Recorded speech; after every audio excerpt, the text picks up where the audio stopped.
Welcome to week 7, module 7 of the paraeducator training course. We are continuing with our study of special education topics. In the previous module, we took our test. This is actually the week 6 module. That was the pretest. At the end of this module, we will have our post-test. Okay, it's always a good idea to define our terms. So we begin by asking, what is special education? How can it be defined? Is it a type of instruction or a kind of teaching? Or is it maybe about the curriculum? What is taught? Or is it how the content is taught, how the curriculum is taught? Is it where students are placed? And by that, we mean in which programs, not their physical locations in space, like classrooms. Lisa Sullivan told us that special education used to be primarily a place. This is the history of special ed. Back then, students were physically placed in a separate special education class. This is only recently really changing significantly. So back then, this was done supposedly to provide them with the supports that they needed, but often this wasn't the case. It was simply to get them out of the way, out of sight. A definition of special education is customized instructional program designed to meet the unique needs of an individual learner. If that sounds a lot like an IEP to you, you're right.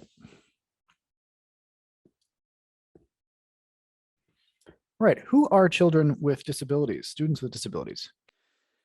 To be considered educationally exceptional or to have an educational disability, the difference has to occur to the extent that the individual requires either a modification of school practices or special educational services to develop their unique capabilities.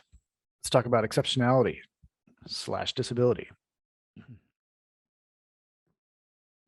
Children and young adults are considered educationally exceptional if they differ significantly from typical, in quotes, children in these ways: in their cognitive characteristics, or their sensory abilities, in their communication abilities, or in their behavior, their emotional development, or in their physical characteristics.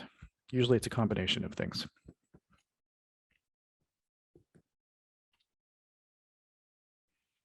All right. People first language. As anyone hearing this knows, I often like to encourage us to use people first language. A disability is simply a diagnosis. It doesn't define a person. So when we're talking about this way of speaking, people first language that I've brought up before, what it does is it respectfully puts the person before the disability, rather than the disability before the person. So we can say these things in terms of people first language. We can say people with disabilities. He has an intellectual disability, or he's living with an intellectual disability. She has ASD. She has autism. He has Down syndrome. She has a learning disability. He receives special education. Okay, if we think about this in terms of, let's put it a different way. Let's talk about language. So there are lots of people whose first language is English. There are lots of people whose first language is Spanish. Okay, I'm talking about California right now.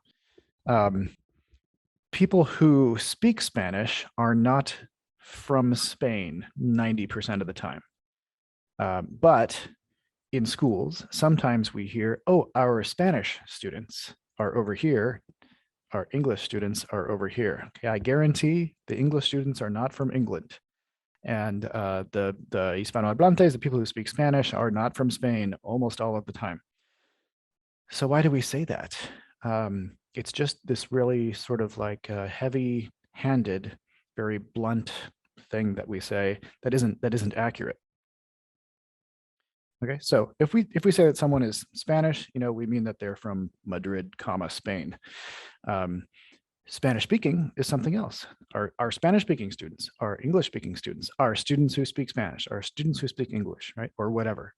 whatever the language might be, just using Spanish as an example. So this is another way, another place in education, an intellectual place where we could use some careful thought before we talk about people. Put the person first, not the disability first, rather than saying something like the handicapped or the disabled.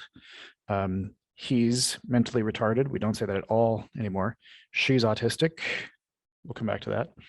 He's Downs, right? She's learning disabled, or he's special ed. In the heat of a long day, you're tired, you have a lot to get done. People ask you 1,000 questions every day. Not just the kids, it's the adults. The adults will be asking you questions too. It's much easier and faster to say something like he's special ed. I totally get that. And probably for most of my life, that's how I referred to it as well.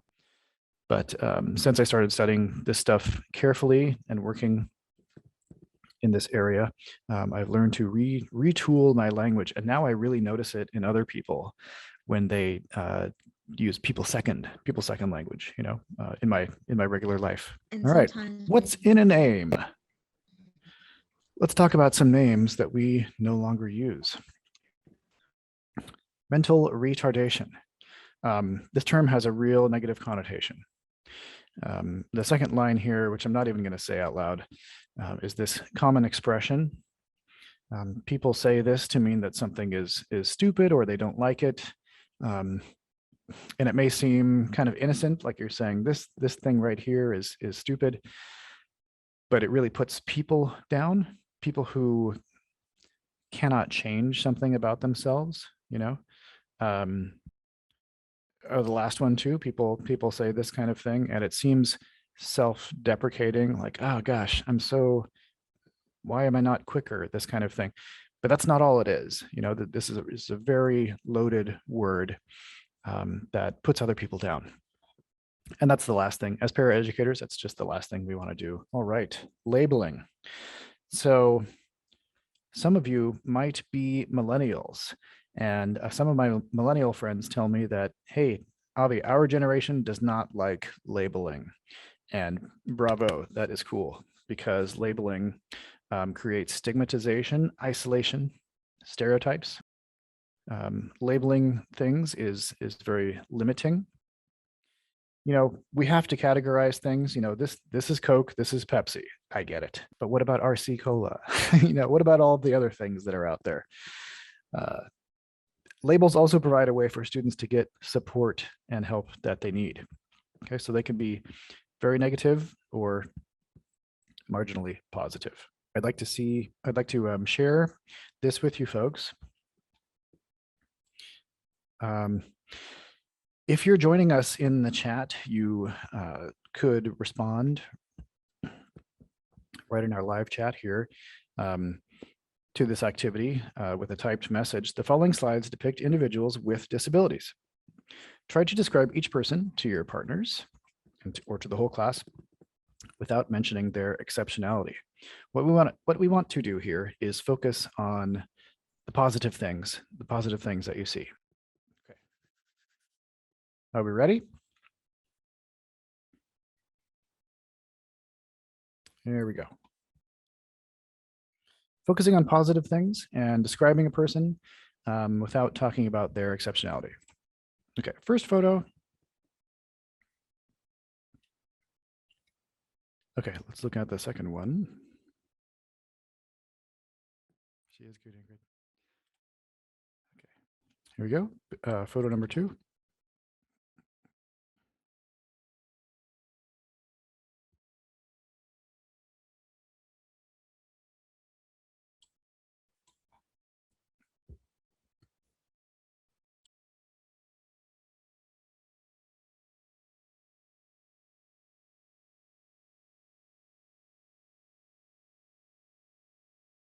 Okay, next one. I think this is the last one.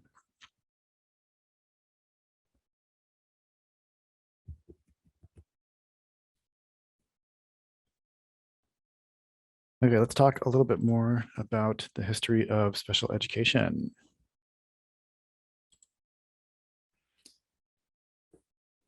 In the beginning, you guys, special ed began with institutions and asylums. This was subject to, it was in line with social perceptions and beliefs of the time period. Individuals with disabilities were isolated and kept in homes. They were like completely separated from society. Sometimes people who just had physical disabilities, like they were unable to walk, were also isolated. If you read the story, the Secret Garden, it's a little bit, it's a little bit too much like life in the 19th century. Special education classes in public schools started developing in the 1860s. Okay, so Itard, this French physician who worked with the wild child Victor of Aveyron, was one of the first serious researchers. So special education classes began as separate facilities, and then they became self-contained classrooms. Gradually, social beliefs about people with disabilities began to change. But we know that the hard changes usually don't come by themselves. So legislation and litigation changed the landscape, changed the reality and the requirements. Inclusion is now the standard and the law. So in general, people are being included, plus it's the law that you have to include. Individuals with exceptionalities have been the target of discrimination across cultures for thousands of years. Yes, it's true. Historically, individuals with exceptionalities have not been accepted. They've been called all of these names and kind of separated out from others. I'm not going to spend time calling people names here. They have been refused enrollment, or at least inadequately served by public schools. In the 1970s, things started to get much better. We still have work to do, of course. Isolation and exclusion. Many children with exceptionalities were put in institutions before the 1970s. Students, or when they were, semi-integrated, students were in separate parts of the school and had zero opportunities to interact with general education students. Let's talk about educational rights. Just like the Supreme Court had ruled in Brown versus the Board of Education in regard to race in the 1950s, right, when we began to integrate racially in public schools, there were two critical cases in the 70s that shaped the educational rights for children with disabilities. The first was the Pennsylvania Association for Retarded Children versus the Commonwealth of Pennsylvania. In this case, the state law was challenged, the law that specifically allowed public schools to deny services to children who had not attained a mental age of 5 years by first grade. First of all, who decides what the mental age of 5 years is? This was a major point of contention. The second was Mills versus the Board of Education. Several children with disabilities brought suit against the DC public schools, which had refused to enroll students and expelled others on the basis of their disability. Okay, and now we come to IDEA. This is the biggest statute we'll talk about that we still rely upon in this country. 1975, the Education for All Handicapped Children Act was passed. This is like a precursor. It required that all students with disabilities receive a free, appropriate education, later FAPE. Between 1983 and 1990, the whole shebang was renamed IDEA, the Individuals with Disabilities Education Improvement Act. IDEA essentially tells us that all individuals have the right to free and appropriate education. And we have used the acronym FAPE before.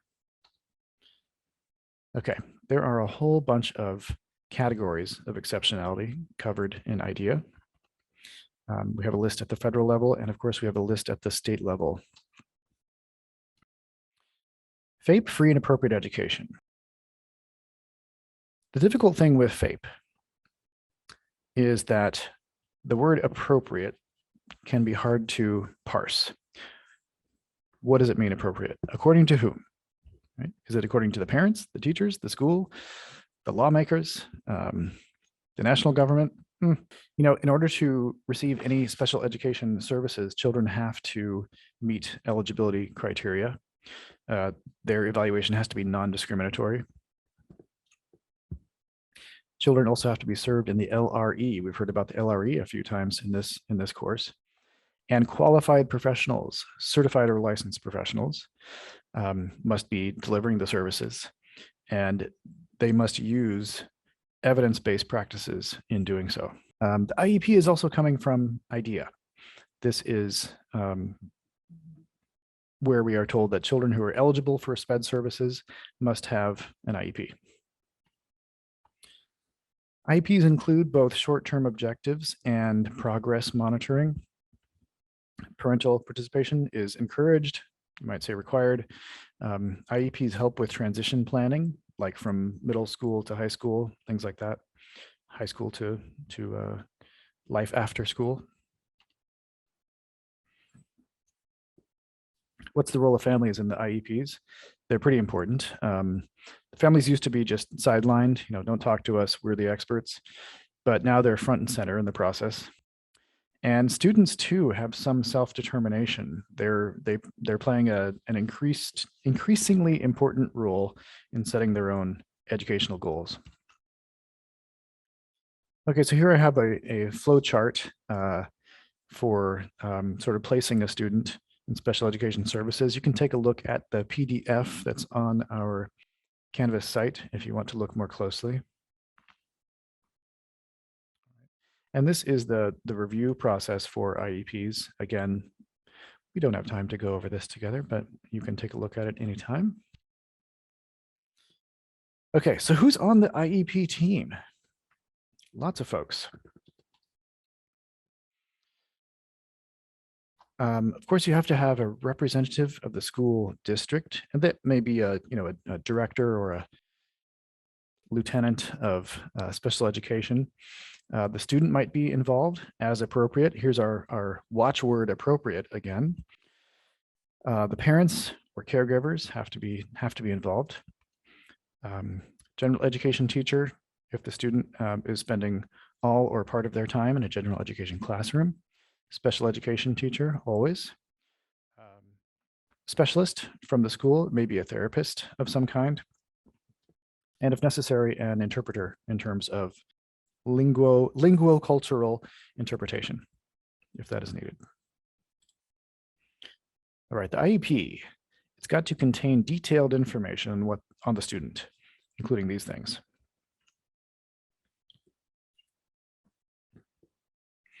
What services the student is going to receive under the IEP, what the student's current level of performance is, where the student will be placed, a recommendation for placement, and what the student's goals are, how progress will be monitored by the agency.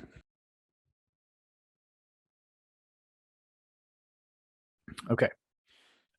We've spoken before about a continuum of care, of placement options for students, ranging from full day general education, which represents the highest amount of inclusion that we can provide, all the way to push in services or pull out services that take place inside or out of the classroom, but involve maximal intervention on a regular basis. Okay, let's talk about LRE. Everyone loves the least restrictive environment. It's what we want to provide. It gives access to curriculum for all students. One of its pillars is inclusion. It includes students with exceptionalities in the general education setting, which is our goal. All right, we have made reference before to a video called Including Samuel. This is just a wonderful video on a boy with significant physical exceptionalities and his family, and how they succeed in his education and his IEP and all that kind of thing. We don't have time in our course to watch it, but here's a link to the video that's in the PDF.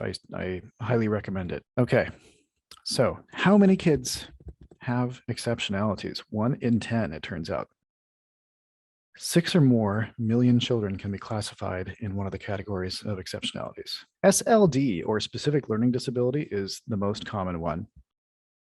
So most students that you would work with in a SPED context will fall under SLD.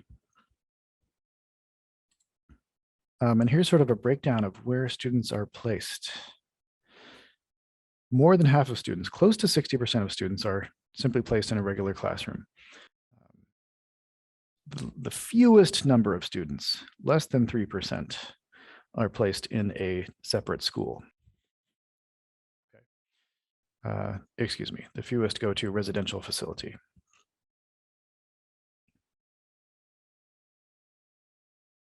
But in terms of institution of educational institution, we range from regular classroom to separate school here. So we have talked before about this sort of situation, but we do want to continue to ask ourselves what the benefits are of having students with exceptionalities in the general education classroom.